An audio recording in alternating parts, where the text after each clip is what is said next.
Sinister stories. The Midnight Playground.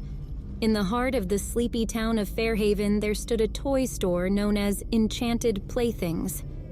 It had an air of magic and wonder, with its colorful displays and shelves brimming with toys. But little did the townsfolk know this store held a dark secret. One night, as the clock struck midnight, curious teenager Emma found herself drawn to Enchanted Playthings.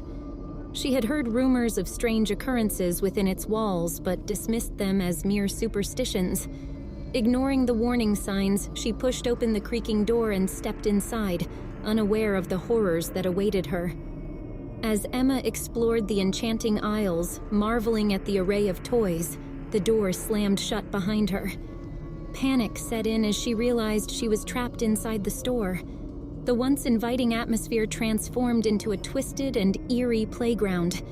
The toys seemed to come alive, their eyes glowing with an otherworldly light. Their playful laughter echoed through the aisles, taunting Emma as she desperately sought a way out. The walls seemed to shift and warp, closing in on her like a sinister embrace. Emma's heart raced as she navigated the labyrinthine corridors, every step accompanied by whispers from the shadows. She could feel a haunting presence lurking behind her, its icy breath sending shivers down her spine. The toy store's dark secret revealed itself, a malevolent spirit that had been trapped within the store, seeking vengeance for its own tragic demise. The toys, once innocent playthings, turned into instruments of terror. Dolls with cracked porcelain faces leered at Emma with malicious intent.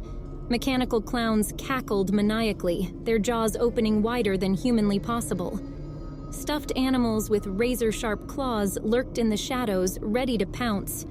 Emma's only solace was an old security guard's office tucked away in a corner of the store. The room felt like a sanctuary, shielding her from the twisted reality of the toy store's dark enchantment. Armed with a flashlight and her determination to survive, she hatched a plan to break free from the nightmare that had ensnared her. With each passing moment, Emma's sanity teetered on the edge of oblivion. She encountered riddles and puzzles that demanded her wit and courage. The malevolent spirit taunted her, its voice echoing through the store, luring her deeper into its clutches. As she unraveled the mysteries, Emma discovered that the spirit had been trapped within the store due to a curse linked to a broken music box hidden in the depths of Enchanted Playthings. She had to find the music box and restore it to its former glory to break the curse and free herself. The final showdown awaited Emma as she descended into the store's basement, the source of its sinister power. The malevolent spirit, unleashed from its toy prison, loomed before her, its form distorted and grotesque. It had fed off the fear and anguish of those who had entered the toy store after closing, its rage growing with each passing victim. Emma, armed with the restored music box, confronted the spirit head-on.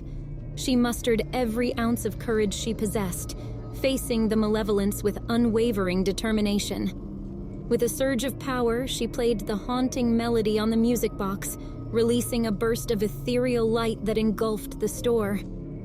As the light dissipated, Enchanted Playthings returned to its dormant state. The toys ceased their malevolent antics, returning to their inanimate forms. Emma emerged from the toy store, her heart pounding with a mixture of relief and exhaustion. The curse had been broken, and the spirit, finally at peace, was freed from its torment. Emma had not only saved herself, but also granted closure to the lost soul that had haunted Enchanted Playthings for years. Emma emerged from the harrowing ordeal with a newfound appreciation for the power of compassion and courage. She carried the weight of the experience with her, a reminder that darkness can lurk in the most innocent of places. Enchanted Playthings, once a symbol of joy and wonder, became a warning of the dangers that lie beneath the surface. The townsfolk never again entered the toy store after closing, respecting the boundaries of its dark enchantment.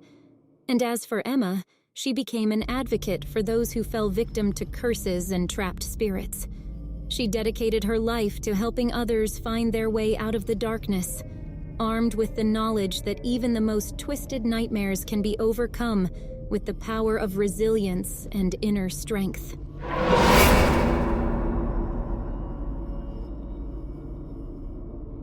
Nightmare Junction. Sarah was a regular commuter, accustomed to the monotonous rhythm of the train ride home. After a long day at work, her tired eyes struggled to stay open as she settled into her usual seat.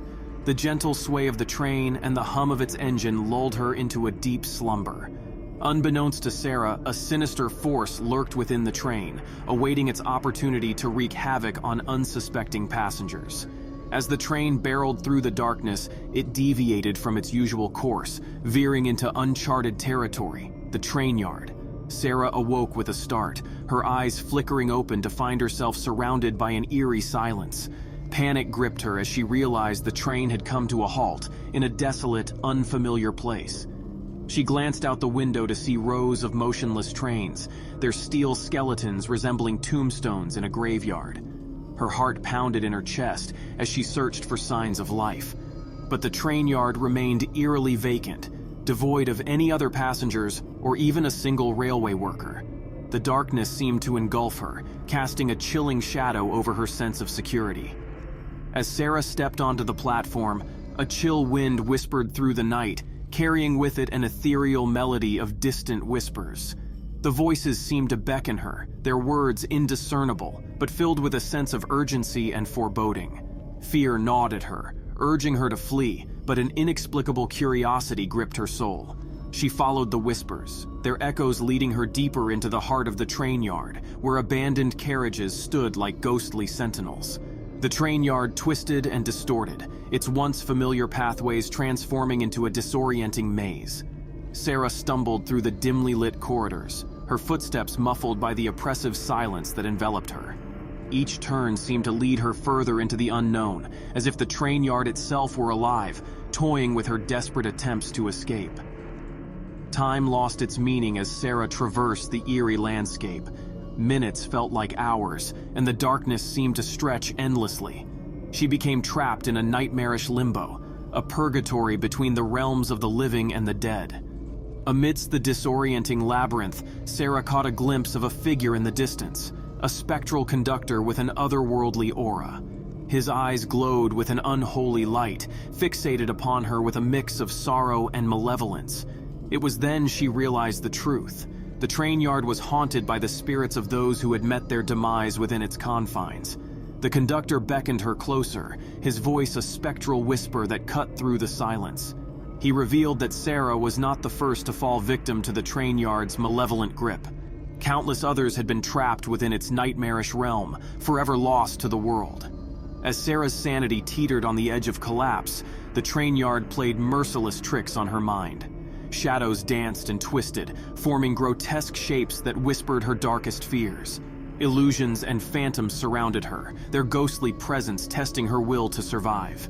In the depths of her torment, Sarah discovered a tattered journal left behind by a previous victim. Its pages detailed the stories of others who had become ensnared in the train yard's curse. With each page turned, she found fragments of hope, advice on how to break free from the clutches of the malevolent force that held her captive. Armed with the knowledge she had acquired, Sarah resolved to break the curse and find her way back to the realm of the living. She retraced her steps, navigating the twisted paths of the train yard with newfound determination. The phantom conductor watched her every move, his presence a constant reminder of the impending danger. Finally, Sarah reached the heart of the train yard, a forgotten locomotive shrouded in darkness. With trembling hands, she performed a ritual passed down through the journal's pages, invoking ancient forces to banish the curse that held her captive. As the final incantation left her lips, a blinding light pierced the darkness, scattering the malevolent spirits that haunted the train yard. The oppressive silence gave way to the cacophony of life as sounds of the city filtered back into Sarah's ears. She emerged from the train yard, breathless and changed. The ordeal had left an indelible mark on her soul, a reminder of the horrors that lurked beneath the surface of the ordinary. Sarah vowed never to forget the night she became lost in the train yard, forever grateful for the gift of escape. And as she walked away, the The phantom conductor watched, his eyes filled with a mix of sadness and relief. The train yard returned to its dormant state, ready to ensnare another unsuspecting traveler who dared to journey through its twisted paths.